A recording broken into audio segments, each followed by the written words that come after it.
Hello, mate. Hi, how you doing? All right, you okay? Yeah, not bad, not bad. First of all, how happy are you to be looking to bounce back on home soil here in London, somewhere where you've had some of your biggest moments? It's a safe space for me. I love being here. It's like a next gen home show now. It feels. It's nice to see all the staff as always. Been here a good few times now, so it's a calm week for us. What's the mindset going into this one compared to some of your previous fights in London? Just enjoy myself. Just have a bit of fun. My career has been one filled with many ups and many downs, and it's not the same as quite a lot of other fighters' careers, you know. And it's just about enjoying it and making sure that my performance is the one that I want it to be. So when you've got someone on such short notice, such a late opponent change, how does that affect things going into this? Because I think we had Alexia in earlier, and I think she said that it was basically the latest possible day that she could have accepted a fight like this was the day that she took it. Yeah. Thursday night, just finished my last spar, sat there in Graham Boylan, about 10 o'clock at night to get a little wave sign. Are you around for a call? I said, do not tell me my opponent's pulled out. And he rang me when I was freaking out. Did you know that? I said, I just had a feeling this one wasn't going to make it, but not much has changed. It's a couple of hours to try and get your head round. You've prepared for a certain face, but the fighting styles aren't too much dissimilar. The good thing about Brazilians is they always bring it, and they've got lots of passion, want to come and bring a fight, and I think both opponents have that, and they meet that within me also. So the next day, went to gym, went through our fight run through the game plan, and this is a style that I've faced in near enough every single fight of my career, so I'm very thankful she took the fight. I think it's a bigger win for me with her. She's a prospect, record's brilliant, and the only loss she's got is to my last fight. So I did give Bruna Brazil a little WhatsApp. I went, hey love, how did you find that fight? And we had a little back and forth. So how did that call go? Well, the 2 days after my last fight with Bruna, well, after the fight actually, we was both in the fighters' hotel, shared a gin together, had some food together, watched Paddy fight, and we just have a lot of mutual respect for each other. And she got me number off someone a few days later and sent me a really lovely text message. And I just sent her one back, and she's like, look, when your leg's healed up, come out and train. And I was like, I absolutely will, but it hasn't timed well enough for this camp, but I probably will go out there and train after this if I'm fighting in the summer. So I think when I came into the UFC, it was all and anger, and that's really kind of what Scousers personify. Is just loud, isn't it? And I think the more you've probably seen me mature in front of your eyes, understand it doesn't have to be about emotion. Even though I get emotional in the cage and my fighting style's emotional, yeah, I'm much more mature now and don't have to hate my opponents when I'm fighting against them. Last one on the short notice thing. Given how late it was that the pullout happened, was there any thought in your mind at all, given that things didn't go your way last time out, to stop? Was it, I'm fighting, I don't care who they put in there? No, I did say, do I get to pick? Is the anyone? Like, and he was like, no, Molly, this is it, or it's not fighting. I said, well, I've sold 90 grand's worth of tickets, I said, and I'm not letting me people down. Like, if these are, like, if fighters fight, if anyone pulled out on 10 days' notice and my weight was low enough, I'd always offer myself up. I think in the UFC, you know that's a given. I'm just really excited to get in there, and props to my opponent. She thinks that she can come and have a go. So, last one from me. You've had some incredible moments, incredible highlights in the octagon. Mm-hmm. What would be the perfect night for you on Saturday? Nathan wins, Molly McCann wins, and we go and get to celebrate Paddy's Day finally. Great stuff. Thanks a lot. Thank you. Molly, right here. How big of a factor do you think not only the UFC experience will play, but also that she's coming into her UFC debut in front of a massive crowd that will obviously be favouring you? My UFC debut, I thought I was the bollocks, and Gillian Robertson humbled me. So I know the percentage of debutants when they come out, it's not always that they win because they get caught up in the show.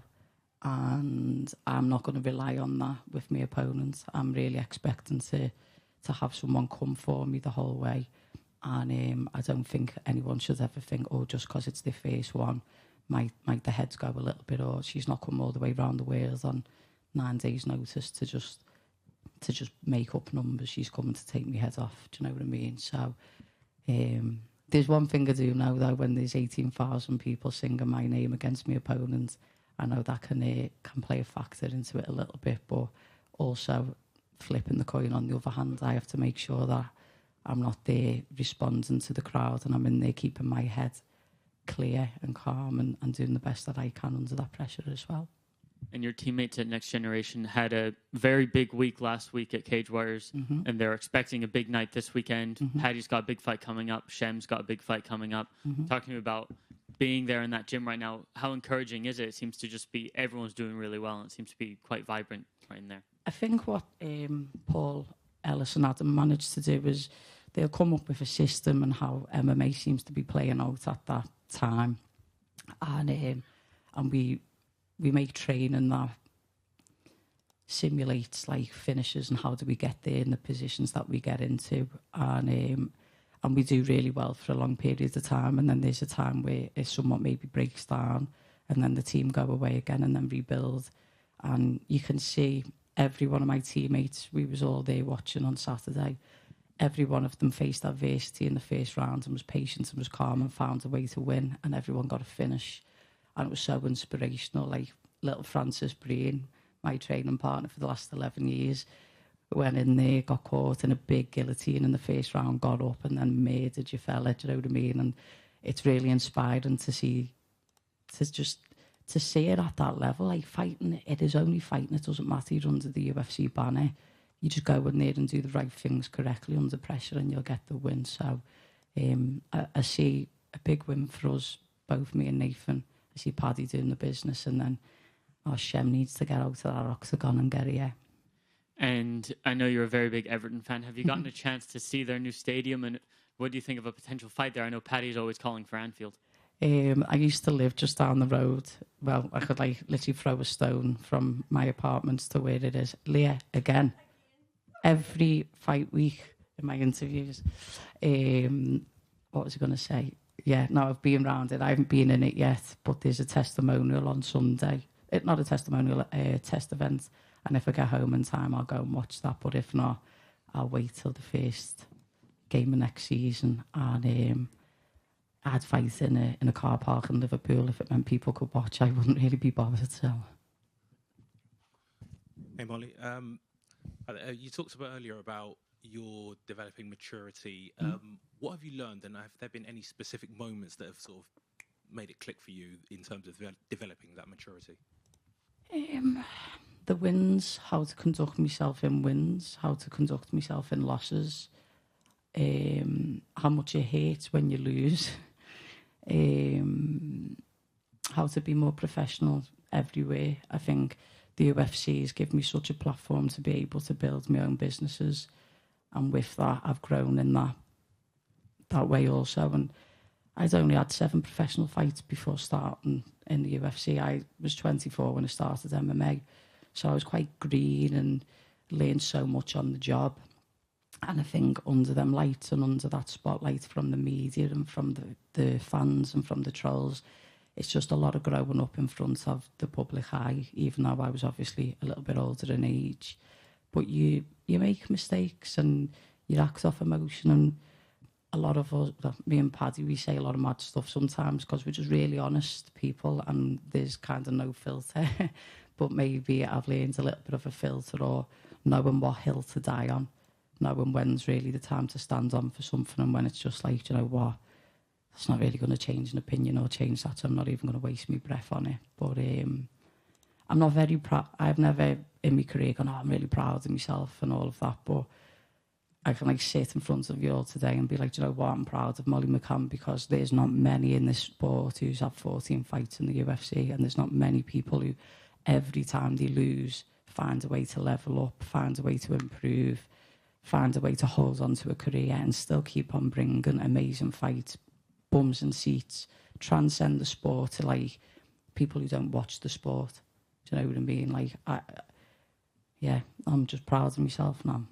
Wonderful. And in terms of how does that affect your preparations when you go into a fight like Saturday, when you know you are going to be potentially a huge favourite in the big arena against somebody so raw as you may have been at one point?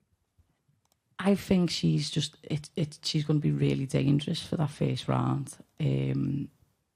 Experiences on my side, I've had as many fights in the UFC as she's had professional wins, and I think you'll just get to see a very more educated Molly McCann in there, and just use my experience. You know, like Angela Hill, said something the other day. Like, there's a lot to be said for those older age fighters who are still in there and still going and go against the prospects and the young pups, and they always find a way to win because they've weathered it all and they've seen it all. But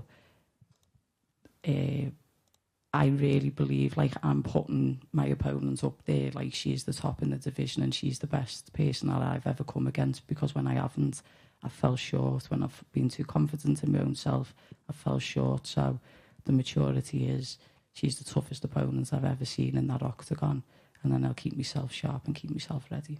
Wonderful. Thank you, Molly. Thank you. Well, just going back to what you said earlier about, successes away from, fighting, your businesses and things like that. How does that impact your fight career directly? It seems like you're really relaxed right now.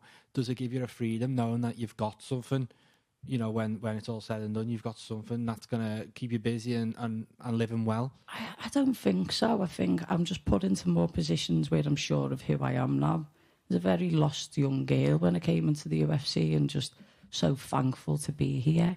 And that's not changed in terms of I'm not thankful to be here, but I just know the world. I've seen it all. I've seen a lot of it now. And I'm so involved in my business. I'm there, like, every facet of it I'm involved in. It's not just something I've invested in or my name's on it. I am from top to bottom. It's me and Joel doing it all together. I make sure that the last 6 weeks of camp, I take myself out of every group chat. I'm not involved in none of it, and they let me have them last 6 weeks in camp. But I just make sure that I manage my time efficiently. 5 hours a day to train, and an hour to the dogs, an hour on my life admin in the shops. And you'll see it in me. You'll know how much I've evolved and grown up. And I don't even think about quitting fighting. I don't even think, I've got that to fall back on, because the job's not done.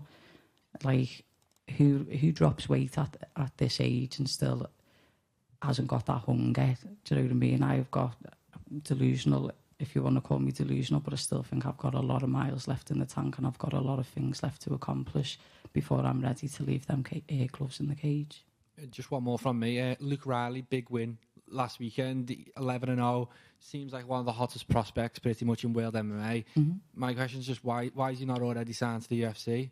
Could you shed any light on what's going on and why he should really be on this card? He's that big of a star in my eyes. I think he'll be like in a couple of weeks, lad. I think they've just got some stuff to work out contractually. And then next March, it'll be me, Pad, Luke and Nathan. Love it. Thanks. Hi, Molly, over here. Hi. I appreciate you have a lot on your plate right now, but you mentioned you can see Paddy going in there and doing the business. And I'm just curious how your conversations have been with Paddy recently. Obviously, this is the biggest fight of his career. I think a lot of people would agree about that. How do you see it playing out? And obviously, we know how confident Paddy is in his interviews and with the media. How have you been with him recently? I love it when we're in camp together, because it always draws us closer. And I think we set a standard in the gym and energy that everyone thrives off. And pressure makes diamonds. And my boy is a big, big diamond. This is everything he's dreamed of his whole life. I don't think the bright lights are going to get to him. I think he's learned his lessons in previous fights, and especially with Tony Ferguson. I think that was a big thing. Having Trump in the crowd, being there on that card. He knows the drill. He's meeting Chandler at the perfect time. He's levelling up everywhere. You look at his body, he's a man now, he's 30 years of age. he's not green in the sport, and he's just going to go in there and absolutely do the job. You say that he's learned his lessons. Do you see that in the gym on a day-to-day basis in terms of how he's reacted from his previous fights? Well, you look at him, he's not blowing up anymore. He's got 2 little girls who were 1 in May or April. Sorry for getting it wrong, Pat. But he's grown up. He doesn't say all the madness. No, well, he still does say a bit of madness sometimes, like, but no, he knows the sport. Like, he knows how to play you all. Do you know what I mean? He knows, right, I'm going to get the most eyes on us, and he's authentic with the way he's doing it. And like, the second he's on that mat, it is 100% until the second he's off that mat. And he does 7 5-minute rounds with fresh partners every Tuesday, every Thursday. He doesn't get out of breath, and he's an absolute monster. And I can't wait. I really think this will be the big career-defining fight for him, where people get to see who he really is in every part of his game. Will you be there in Miami? I'll be there in Miami. Thank you. Yes, hi Molly, just one question. It's been a year now since you switched weight classes, since you moved to strawweight. Can you tell us about how you feel in the new division? Is it more comfortable for you? Yeah, I think we took this switch because I was being outmaneuvered and out-wrestled and held down by people who was just so much heavier than me. The adjustments that we have to make is in training. I just have to have lighter training partners. I caught less weight on fight week for this weight category than I did when I was a big fat meatball, and now I'm like, it's developed my game in terms of being faster, being more switched on, let my shots go well, and yeah, I'm just excited for you to see a developed version. My body's used to the cut now. My body's used to the weight just flying off me. I don't look drawn. I haven't got a dry mouth. I'm full of energy for you today, even though I'm being relaxed, and I'm ready to rock and roll. Good luck. Thank you. Molly, you mentioned obviously you're familiar with the space and it's a safe space for you being around here. Mm-hmm. How much of an asset has that been, particularly with the late change and so many things probably up in the air, just to be in a really familiar setting for you? Do you know, I actually haven't really thought about it. I think when I'd come off 2 losses back to back, and then I was fighting in the Apex in that Palace Station hotel that just stunk of cigarettes because everyone smokes in there, and it's like horrible. And yeah, it doesn't really matter where I am. I suppose it's where my mental focus is at. And I'm just, like I say, I'm long enough in the game to know how it all rolls out now, and one person wins and one person loses. And I used to give so much energy and think about the fans and think about all of this and give you so much more. I think I don't fucking need to now. It's just like, go and dance, little meatball on Saturday night.